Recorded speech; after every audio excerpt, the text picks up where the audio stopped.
Halo guys, gimana kabarnya? Udah jadi wibu belum sekarang?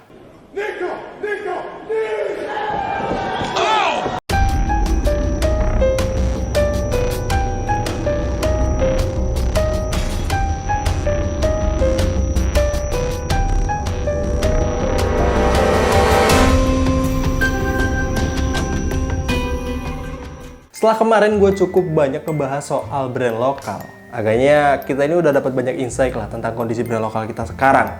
Dan apa yang harus kita lakuin supaya brand lokal kita ini bisa terus berkembang. Sekarang kita sedikit main ke luar negeri dulu deh. Karena sekarang gue mau ngomongin tentang negara Jepang yang harus kita ketahui sebagai pusat dunia sneakers hari ini. Kenapa gue bisa bilang gitu?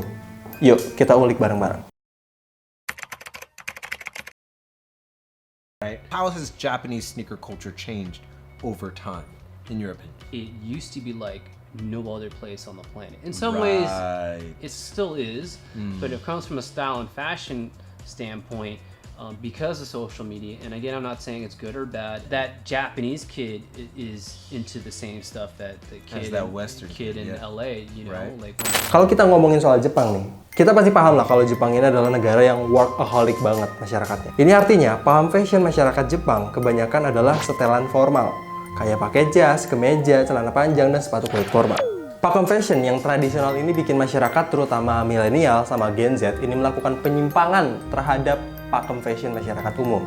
Dan penyimpangan itu disebut dengan mode Harajuku. Perlu kita tahu juga nih kalau Jepang ini adalah negara yang dekat banget sama Amerika Serikat. Bahkan banyak budaya anak mudanya ini terinspirasi dari si Amerika ini. Makanya gampang banget bagi budaya barat untuk berkembang di Jepang. Dan ini juga yang terjadi di culture sneaker di Jepang. Makanya dulu gue pernah bilang kalau tren sneaker ini bakalan mati. Entah itu di Amerika atau di Indonesia. Tapi di Jepang ini kayaknya nggak bakalan pernah mati deh. So, gimana ceritanya Jepang ini bisa jadi pusat perkembangan sneakers dunia yang bahkan bisa dibilang masuk circle Japan Domestic Market atau biasa disebut JDM. Kita harus narik sedikit cerita bagaimana Nike ini berhasil mendapatkan hati masyarakat Jepang waktu itu lewat sepatu Air Max 95 yang mengguncang peradaban sneakers di Tokyo. Walaupun sebelumnya Jepang juga punya brand lokal mereka sendiri, yaitu Onitsuka Tiger, tapi Air Max 95 ini jadi sepatu yang membuka culture skena sneakers di sana.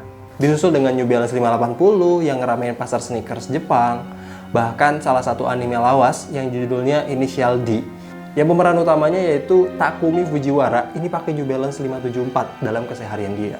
Ini bisa jadi salah satu contoh betapa kuatnya culture sneakers di Jepang, bahkan sampai masuk anime. Awal skena sneakers di Jepang ini hype-nya parah banget loh, karena siapa sangka hype sepatu Air Max 95 ini bikin banyak anak muda Jepang saat itu rela antri dan keluarin duit yang cukup banyak untuk dapetin sepatu itu doang.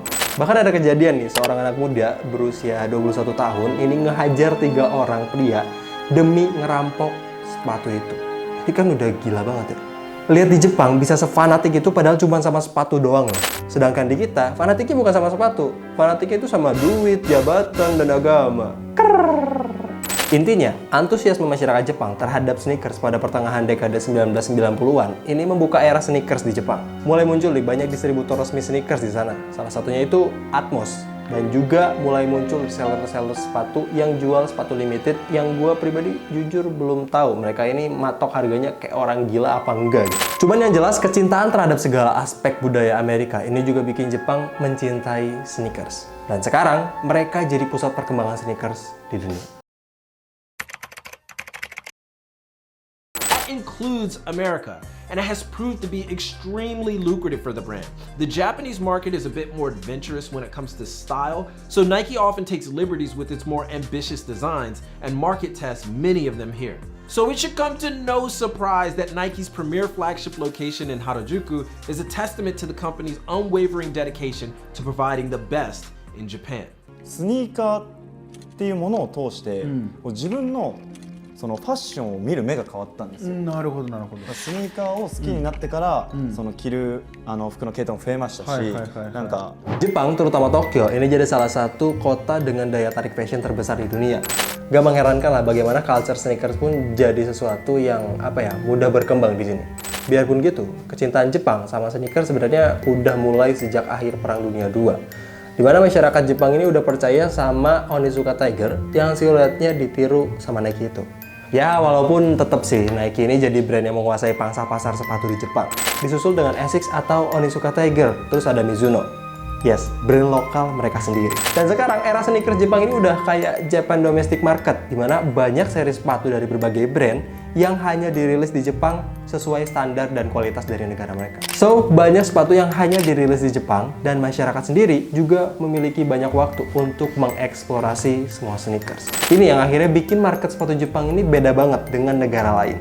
Kenapa bisa kayak gitu? Pertama, karena masyarakat di sana ini udah percaya banget sama kualitas brand yang ada di sana, even sepatu lokal mereka sendiri. Berdasarkan informasi yang gue dapat, Nike dan Adidas ini memang jadi penguasa pasar di sana, khususnya jadi sepatu yang dipakai buat daily beater. Tapi Asics dan Mizuno tetap jadi kepercayaan masyarakat di sana untuk sepatu performance olahraga. Ini juga yang bikin brand lokal Jepang ini bisa survive di negara mereka sendiri. Ya, walaupun brand besar lain juga ikut meramaikan dan punya daya tarik yang besar di sana. Nah, yang kedua, sneaker juga jadi salah satu simbol melawan norma sosial masyarakat Jepang yang mengharuskan mereka pakai sepatu formal dalam kegiatan sehari-hari, khususnya bekerja nih. Ini jadi salah satu alasan munculnya fashion androgyny ala Jepang, alias Harajuku style. Gue bisa bilang Harajuku style ini hampir sama dengan komunitas punk yang anti dengan aturan dan norma sosial masyarakat. Makanya style mereka dibilang ngasal.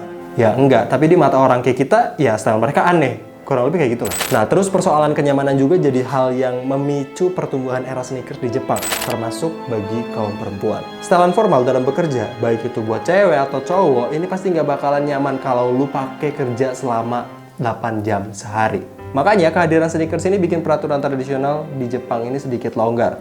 Dan terkhusus buat perempuan, mereka bisa pakai sneakers pas kerja supaya nyaman. Dan aturan ini lagi cukup berkembang di Jepang walau belum sepenuhnya berjalan. Dan yang terakhir, tapi jadi faktor yang paling menentukan menurut gue adalah kecintaan orang Jepang terhadap budaya populer Amerika. Perkembangan era sneaker di dunia yang bermula dari Amerika tumbuh dengan baik di Jepang. Kalau dari kacamata kita, orang Indo nih, orang-orang Jepang ini beli gengsi, tapi bedanya mereka mampu buat beli. Sedangkan di Indonesia, ya kita tahu sendiri lah. Gue pun akhirnya iri banget sih sama negara-negara Asia Timur yang cepet banget maju dalam banyak hal, termasuk mencintai sepatu lokal dulu, yang diikutin sama tren sepatu branded. Di kita malah kebalikannya, sepatu branded dulu baru sepatu lokalnya nih. Tapi sampai sekarang pun belum sepatu lokalnya. Perkembangan sneaker di Jepang sejak tahun 1990-an akhirnya melahirkan Japan Domestic Market versi sneakers. Dimana banyak banget sepatu branded edisi terbatas dan langka yang cuman dibuat di Jepang. Yang akhirnya jadi bulan-bulanan komunitas sneaker global untuk dapetin sepatu terbaik. Dan kalau dijual lagi, harapannya nih harganya bisa melejit naik. Selain itu, pasar sneaker di Jepang juga cenderung masih tradisional karena masyarakat di sana ini lebih suka beli sepatu ke toko secara langsung. Dan key opinion leader atau KOL di sana nggak terlalu berpengaruh. Buat masyarakat Jepang, kepercayaan mereka terhadap produk ini jadi hal yang utama dibandingkan dengan branding-branding dari para artis dan influencer. Hal ini yang menurut gue bikin market sepatu di Jepang ini jadi dewasa banget. Mampu secara ekonomi dan minat eksplorasi yang tinggi terhadap budaya sneakers ini membuat sepatu di Jepang ini cukup terjaga. Walaupun dinamika tren sneaker di Jepang ini nggak selalu stabil semenjak tahun 2017-an. Tapi ini tetap pasar yang menjanjikan, di mana GDM versi sepatu ini selalu jadi target konsumen global. Makanya ini tuh jadi unik banget, di mana Jepang yang awalnya menanti suplai budaya dari negara-negara barat, sekarang malah jadi supplier utama yang paling dicari di dunia sneaker. Apalagi rilisan hypebeast kayak Betting App ini sempet banget jadi bulan-bulanan sneakerhead dan fashionista barat. Ini nunjukin kalau kesadaran dunia tentang sneaker Jepang itu berbeda dari yang lain. Sneaker is dead kayaknya nggak bakalan terjadi di negara ini. GDM atau Japan Domestic Market sneaker ini gua rasa jadi salah satu contoh market sepatu yang paling sehat di dunia. Di saat kita di sini bilang model sepatu gitu-gitu aja, ada Jepang yang hampir setiap harinya ini ngeluarin artikel sepatu tertentu. Tapi desain yang dikasih, gue yakin kalau lu punya bakalan bangga banget deh. Faktor paling utama yang bikin market sneaker Jepang ini terus bertumbuh menurut gue udah jelas dari kuatnya kecintaan Jepang sama budaya Amerika. Karena bukan cuma sepatu, bahkan hampir semua haluan sosial dan budaya Jepang itu pasti berkaca dari Amerika. Tapi sekarang, dunia yang malah jatuh cinta dengan dunia sneaker Jepang yang bahkan terus mendefinisikan kalau sneakers itu keren. Yang paling penting, biarpun brand barat menguasai pasar sneakers dunia, belum ada yang bisa menandingi kemahiran tangan orang Jepang dalam membuat sepatu yang nyaman dengan desain yang luar biasa legit. Terus Indonesia gimana? Ya kayaknya bakal tetap jadi doang deh.